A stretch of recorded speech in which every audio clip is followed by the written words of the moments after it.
Hi friends, আপনারা তো সকলেই বেগুনের ভর্তা খান, কিন্তু আমি কিভাবে বেগুন ভর্তা বানাই সেটা আমি আপনাদেরকে শেয়ার করব। এখন তো বাজারে সুন্দর সুন্দর বেগুন পাওয়া যাচ্ছে।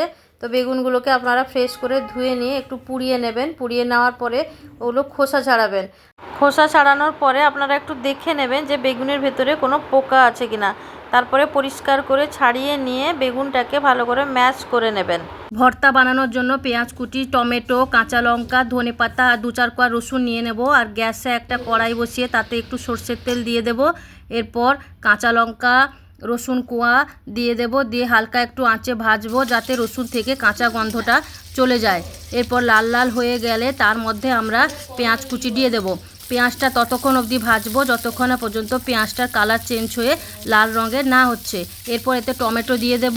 টমেটোটা দিয়ে ততক্ষণ অবধি ভাজবো যতক্ষণ না পর্যন্ত টমেটোটা পুরো ম্যাশ হয়ে যাচ্ছে।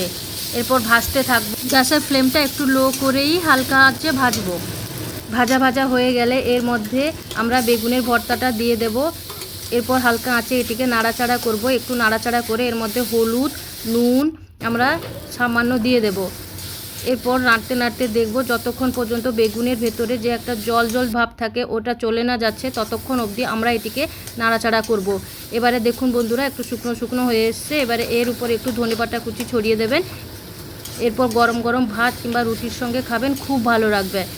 আমি যেহেতু বড়ি দেব তাই এখানে আমি আর ম্যাগি মশলা অ্যাড করিনি। আপনারা চাইলে এখানে একটু ম্যাগি মশলাও অ্যাড করতে পারেন। এই যে দেখুন তৈরি হয়ে গেছে বেগুন ভর্তা। আমি একটু বড়ি ভেজে রেখেছিলাম আগে, বড়িটা দিয়ে এটিকে একটু মাখিয়ে নেব। এই যে তৈরি হয়ে গেছে বেগুনের ভর্তা। আমরা এটিকে রুটির সঙ্গেই খাবো। আপনারাও একবার বাড়িতে বানিয়ে খাবেন। ভালো লাগলে অবশ্যই আমাকে জানাবেন। টাটা।